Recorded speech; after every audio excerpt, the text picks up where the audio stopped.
E hoje eu trago para você o resumo do capítulo 8 de Reis, a Emboscada. Então, pega seu guaraná e pão com presunto, se segura para não engasgar, porque as revelações hoje é cada vixa atrás de eita. Mas antes... E o resumo desse capítulo se inicia com Abias levando Jeús e Samarias de volta ao palácio. Com seus irmãos, os filhos de Maaca por lá, Selomite os hostiliza, deixando Jeús nervoso. Abias, com um sorriso falso no rosto, pergunta a Jeús por que tanta violência. Jucal pede que os soldados fiquem de guarda na porta e uma tensão cresce na sala do trono. Abias então começa a falar. Diz que sempre soube que aquele dia chegaria, o dia em que teria de enfrentar seus irmãos mais capazes e mais fortes, mais inteligentes. Mas essa capacidade e inteligência, na verdade, só foi boa para o rei, e com soberba diz: olha onde eu estou, não só no trono de Judá, mas no auge do meu reinado. Que isso deve aos irmãos, ou melhor, primeiramente à sua própria astúcia, continua Abias em sua soberba. Quando Samarias tenta falar algo, Abias grita, reverberando por toda a sala do trono, e diz que não deu permissão para falar. Abias começa a colocar suas mágoas para fora. Diz que sempre aguentou e relevou muito as brincadeiras que faziam com ele, pois era a forma de demonstrarem o afeto que os irmãos tinham por ele. Abias então pergunta a Jeús se ele sabe onde ele está querendo chegar com tudo isso.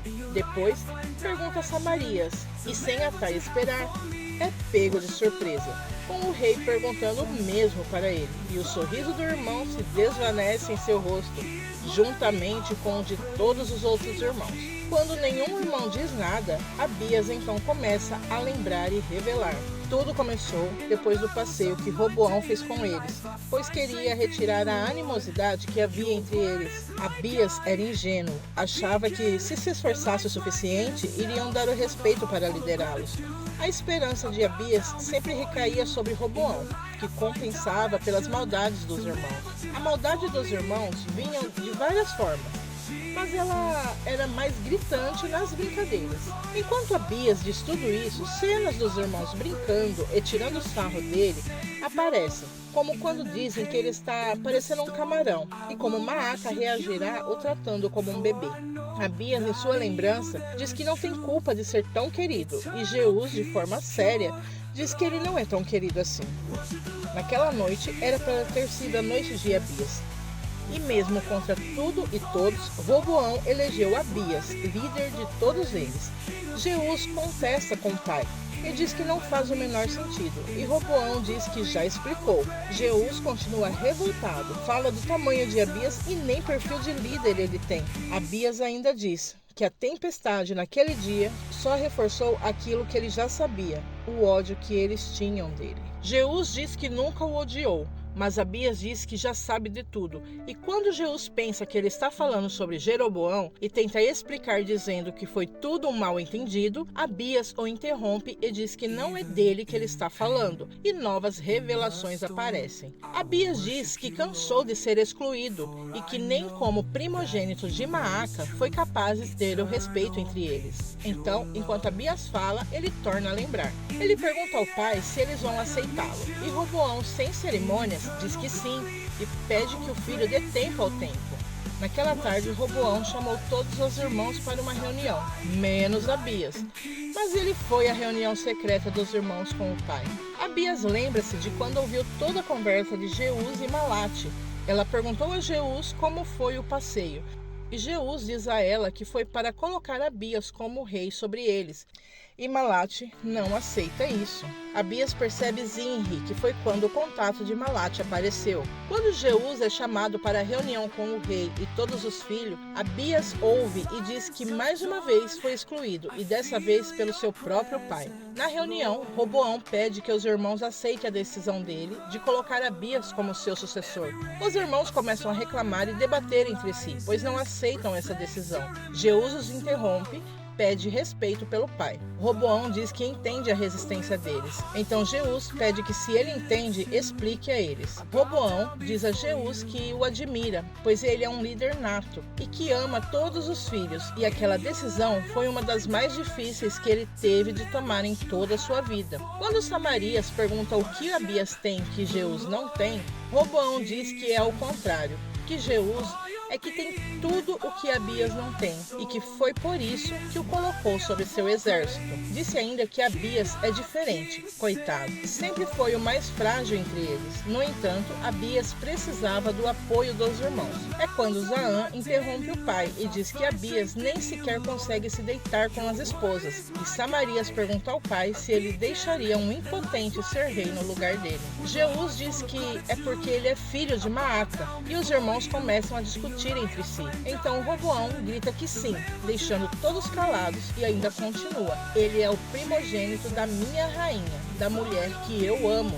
Jeus diz ao pai que ele não pode escolher um rei só porque ele é fraco, e Roboão diz que sabe disso, e é por isso que precisa que eles aceitem. A tensão sobe cada vez mais nessa reunião. Então Roboão a encerra, e os irmãos saem, ficando somente Jeus. O rei diz ao filho que precisa que ele apoie Abias, que se ele fizer isso, todos farão, pois ele havia prometido isso a Maaca. E Jeus pergunta, olhando nos olhos do pai, como ele pôde fazer uma coisa dessas. E não percebem que Abias estava ali, escutando tudo. E diz ele que a única pessoa que acreditava que o achava capaz revelou-se a pessoa que pensava menos dele, o deixando assim desolado. Abias, em um ataque de fúria, quebra tudo em seu quarto e diz que foi nesse momento que ele percebeu que só tinha ele mesmo. Então ele chama por Jucal e pede que ele procure saber onde está o homem que havia ido ver a Malate mais cedo no palácio. Abias então revela que nada mudou e que deixou então todos pensarem que a ameaça seria sua mãe. Voltando de suas lembranças, Abias escuta de Jeus que será que ele não percebe que o que Roboão falou naquela reunião é verdade? É só olhá-lo e ver quem ele se tornou. Se deixou levar tanto pelo ódio que se voltou contra seus irmãos. Nesse momento, Abias grita e interrompe e pergunta: eu me voltei contra meus irmãos, Jeus? E os acusa de terem se voltado contra ele. E diz a Jeus que Malate, ela foi a primeira. Então volta a lembrar e narrar tudo o que aconteceu. Zinri chega com Malate na casa do rei Jeroboão e Tibni permite sua entrada. Nesse momento, Jucal chega e Tibni, ao perguntar quem ele era, ele diz que é alguém que pode ser o contato dele em Jerusalém e levar o posto dele de um soldado qualquer para capitão. Abias diz que naquela noite Malate pediu para Jeroboão matá-lo e que se ele fosse falar com Roboão, aí sim ele pareceria frágil aos olhos dele. Abias diz então que começou a conseguir seus próprios aliados. Jeus confirma, diz que sim, e conversou com a mãe dele, e que sim, Malate tinha intenções erradas, e que Abias sabia muito bem que a ascensão dele sempre foi uma ameaça a Malate, por causa de Maaca. Mas o que ele quer dizer é que ele contornou toda essa situação, que usou tudo aquilo a favor deles, de todos eles. Enquanto Jeus continua a falar, Abias diz que sabe, e que a estratégia dele quase acabou com Judá. E olha que supostamente sempre foi ele quem teve o perfil para ser rei. Abias ainda diz que isso foi bom para ele, que apesar de toda a humilhação e exclusão, isso só o fez reagir. E reagiu. Abias fala com Selomite e ele, preocupado, pergunta: será que ele sobreviverá ao plano? Mas Abias diz para ele não se preocupar com isso, pois sabe o que está fazendo. Então pergunta por Zaã. Quando Zaã é levado por Metabel ao local onde Abias está, Abias revela que sabe do plano deles, para o matarem. Enquanto Zaã tenta se explicar, Abias grita e o chama de traidor, e que naquele momento teria de se consertar com ele, ou seria executado, e o que ele fizer vai salvar a vida dos irmãos. O plano era que Jeroboão estaria indo a Jerusalém aquela noite, e Zaã teria que fazer a parte dele, que era lançar uma flecha em Abias. Ele era o melhor atirador, então não iria errar. Quando Zaã se recusa, Abias o ameaça, o matando e expulsando suas esposas e Judá, e tendo seus irmãos julgados. Quando Abias sai, Metabel tenta consolar Zaã e diz que vai dar tudo certo. O que eles não esperavam era que Roboão morreria naquele dia, mas o plano já estava em andamento. E por um momento, Abias até havia pensado que Jeús havia mudado com ele. Com a hora chegando, Zaan pergunta a Abias se ele tem certeza, pois tem medo de errar. Abias apenas diz que ele não errará, afinal, a vida dos irmãos dele dependeria disso. Então Abias pede que Metabel entre e conte a parte que ele não sabe direito. Metabel diz que Zaan estava nervoso, mas fez o que o rei havia pedido. Se encontraram na saída da cidade para saírem juntos, disfarçados como amantes. Então ela leva Zaan até o local escolhido para consumar o plano. Quando chega a hora, com todos no portão, Zaan procura um local de visão melhor, pois ele não pode errar. Metabel tem medo que alguém o veja. Quando Zaan posiciona-se, a flecha é lançada, acertando o rei. Por Zaan não ter sido discreto o suficiente, Onri o viu e o seguiu. Zaan foge para que não seja pego, e como disse Metabel, o Zaan, como assassino, é um ótimo príncipe. Não soube despistar Onri, no qual acabou acontecendo a fatalidade da morte de Zaan. Abias diz que não era esse o plano, e Onri não estava a par dele, mas fez o que fez, achando que o estava fazendo favor, mais leal que sua própria família.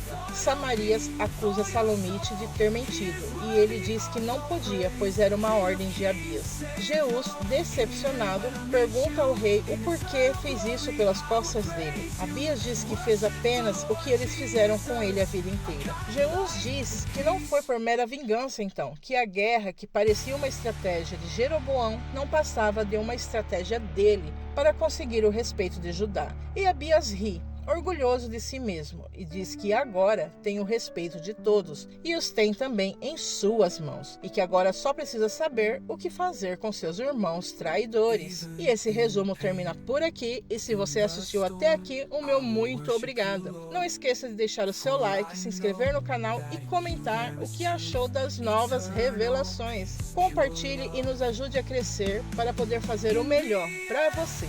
Até a próxima e tchau!